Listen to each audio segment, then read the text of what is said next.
kamu orang yang mendustakan agama, fadzalika alladzi yad'u yatim, itulah orang yang menghardik anak yatim, wala yahuddu 'ala ta'amil miskin, dan tidak menganjurkan memberi makan kepada orang-orang miskin.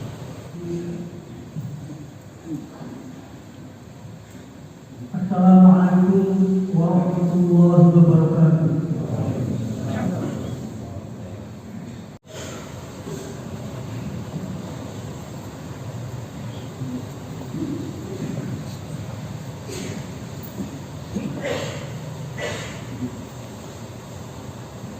Alhamdulillah hamdan syakirin. Asyhadu an la ilaha illallah wahdahu la syarika lah, lahul awwal wal akhir. Wa asyhadu anna sayyidana Muhammadan abduhu wa rasuluh, khiyaratul mukhtarin. Allahumma shalli wa sallim ala sayyidina Maulana Muhammad sallallahu alaihi wa ala alihi wa sahbihi ajma'in. Amma ba'du, fa ya ibadallah, ittaqullah, usikum wa nafsi bittaqwallah, faqad faza al-muttaqun. Qala Allah Ta'ala fi Al-Qur'anil 'Azim, a'udzu billahi minasy syaithanir rajim. Bismillahirrahmanirrahim. Inna Allaha ma'al ladzina ittaqaw wal ladzina hum muhsinun.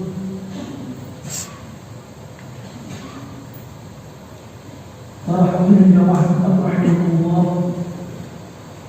pada kesempatan yang baik ini adalah kita yang dikatakan takwa kita kepada Allah Subhanahu wa Ta'ala, yaitu dengan melaksanakan perintah-perintah Allah dan meninggalkan larangan-larangannya. Imtithalul awamir wa ijtinabun nawahi.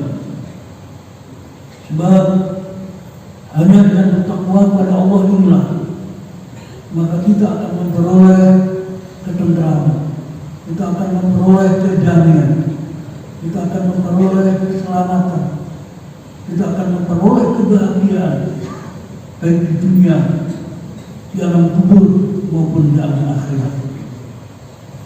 Oleh karena itulah maka Allah Subhanahu wa Ta'ala berfirman, a'udzu billahi minasyaitonir rajim, bismillahirrahmanirrahim, ya ayyuhalladzina amanu ittaqullaha haqqa tuqatih wa la tamutunna illa wa antum muslimun.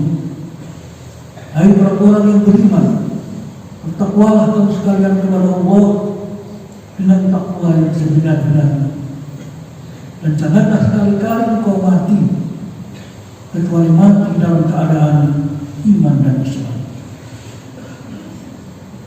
Para hadirin jamaah Jumat rahimahullah, pada khutbah Jumat kali ini kami akan menyampaikan bab tentang perlunya meningkatkan kepedulian sosial. Para hadirin jamaah Jumat rahimahullah, dalam surat Al-A'raf ayat 157 Allah Subhanahu wa Ta'ala berfirman, alladzina yattabi'una ar-rasula an-nabiyya al-ummiyya alladzi yajidunahu maktuban 'indahum at-taurat wal injil ya'muru bil ma'ruf wa yanha 'anil munkar. Orang bertakwa itu orang-orang yang mengikuti Rasul Nabi yang ummi, yang namanya mereka dapati tertulis di dalam Taurat dan Injil, yang menyuruh mereka berbuat yang ma'ruf dan mencegah yang munkar.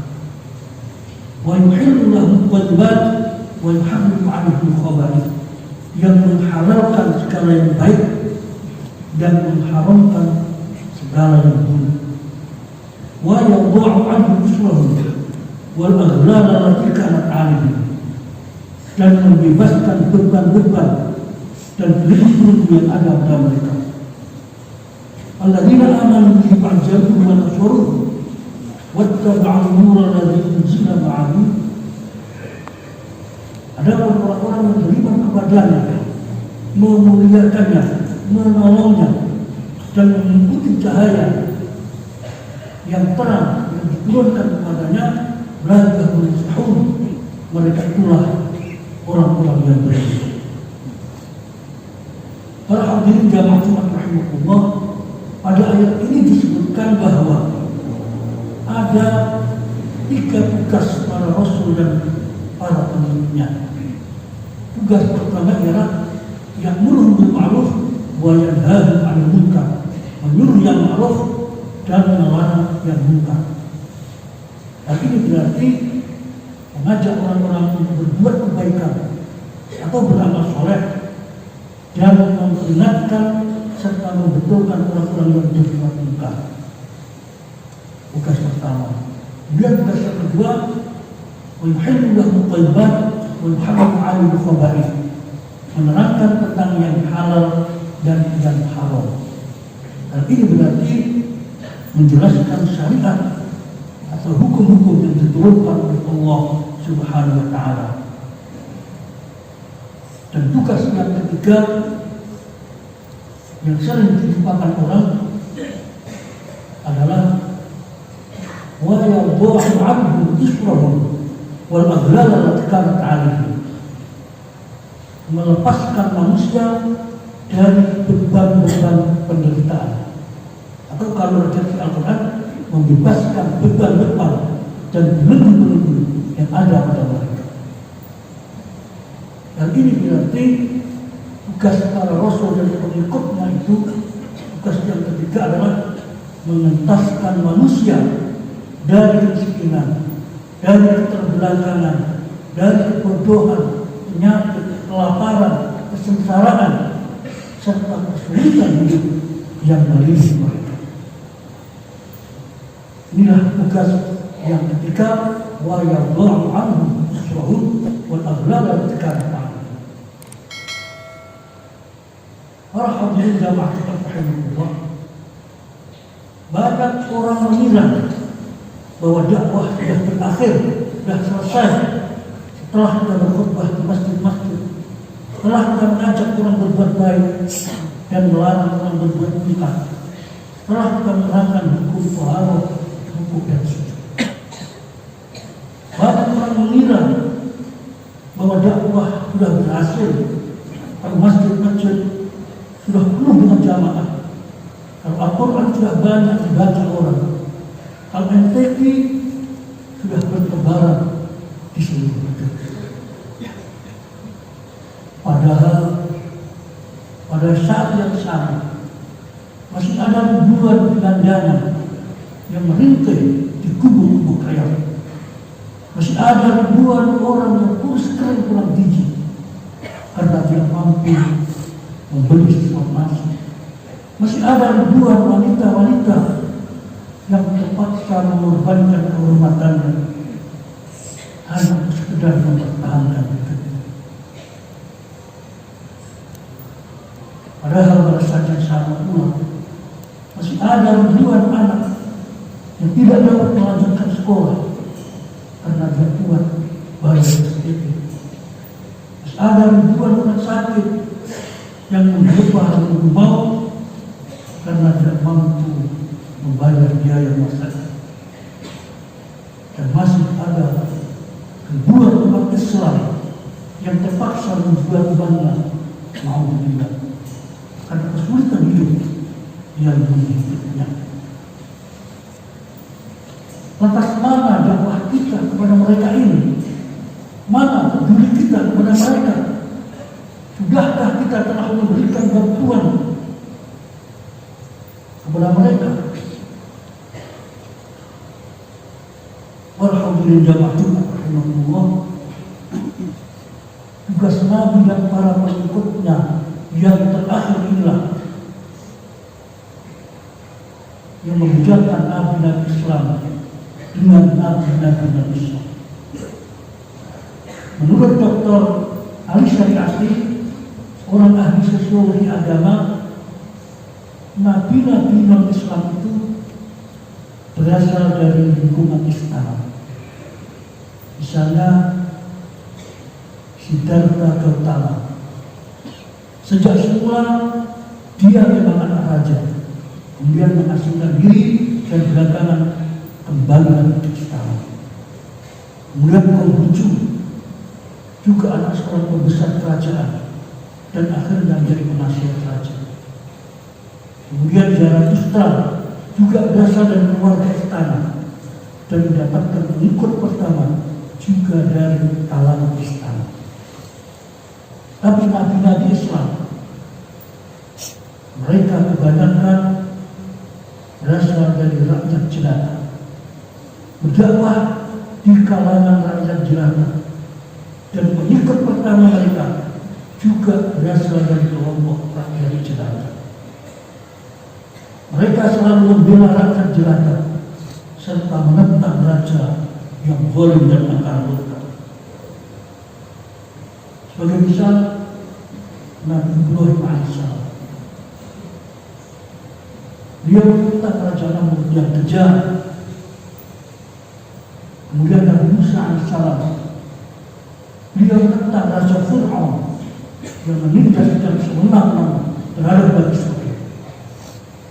Begitu pula Nabi Muhammad SAW selalu menentang segala macam kezaliman, segala macam penindasan dan kesewenang-wenangan. Ketika Nabi SAW berdakwah di Mekah, hanya 35 orang saja dari seluruh penduduk beliau yang berasal dari orang-orang kaya dan bangsa. Selebihnya berasal dari kalangan rakyat jelata, dari kalangan orang-orang besar. Bahkan yang mula-mula masuk Islam kebanyakan adalah orang-orang miskin dan budak beliau.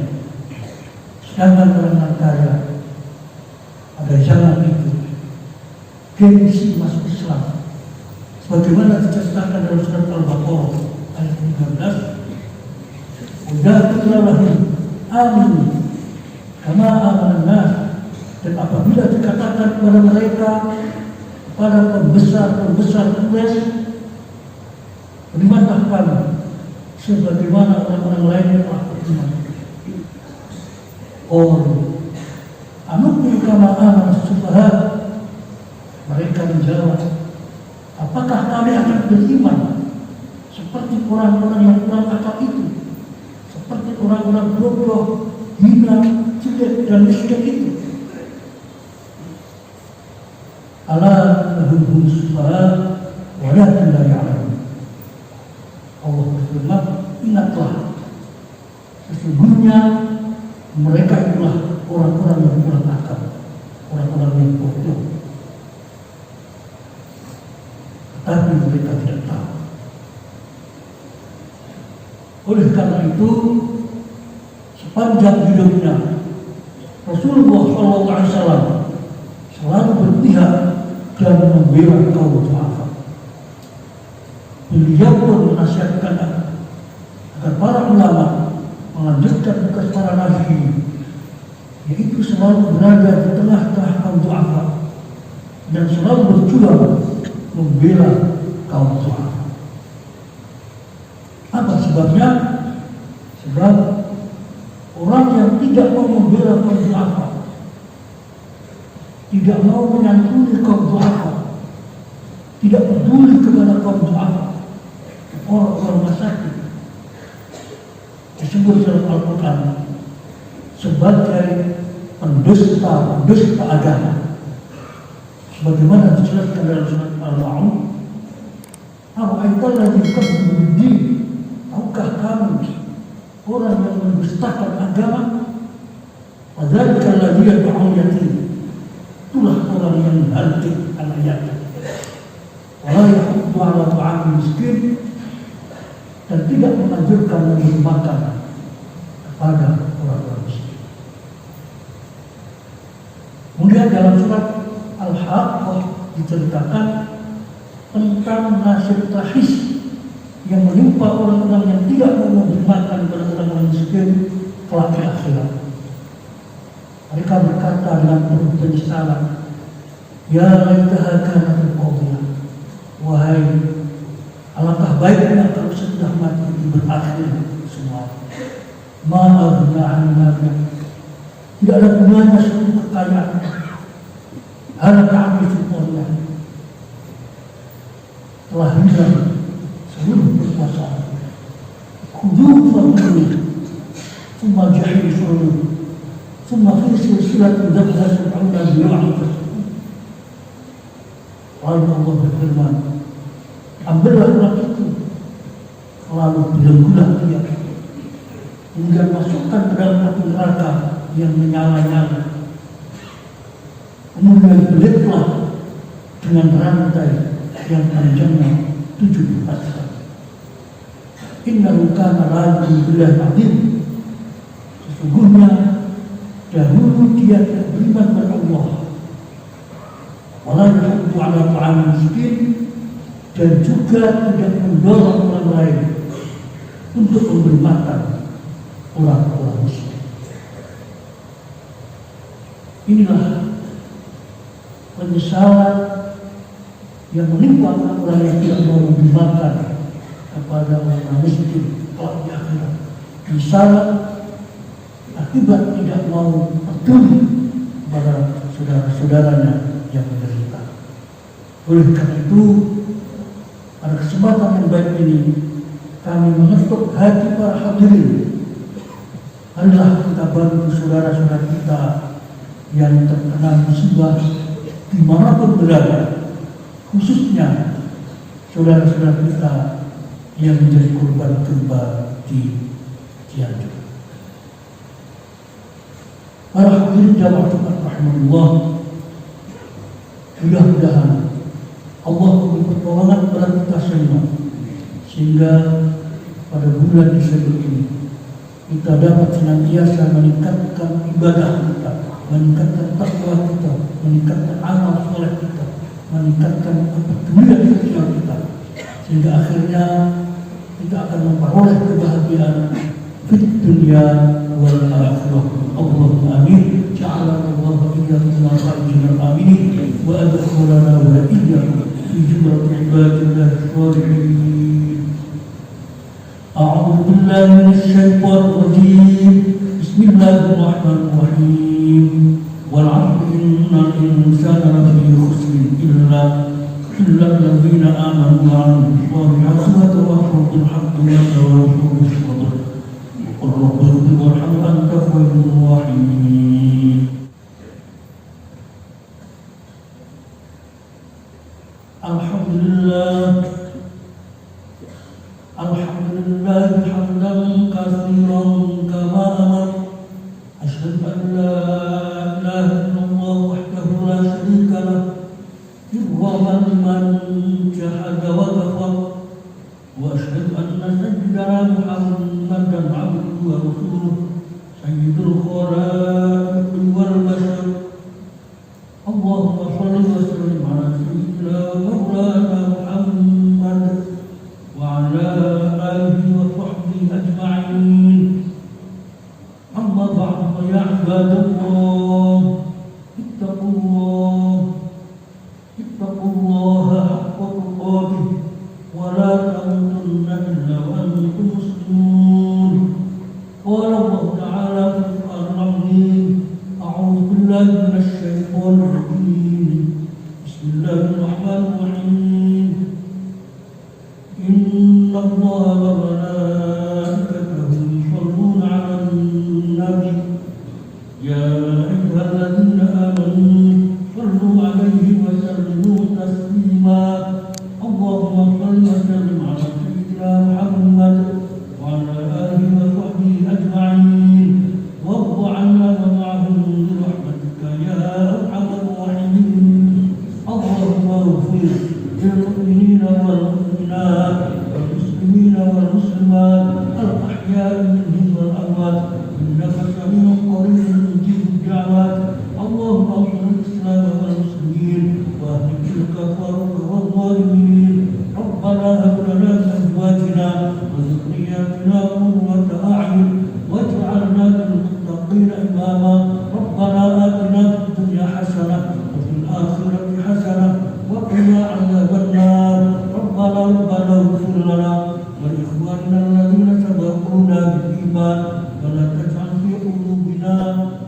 للذين آمنوا ربنا إنك رؤوف رحيم والحمد لله رب العالمين.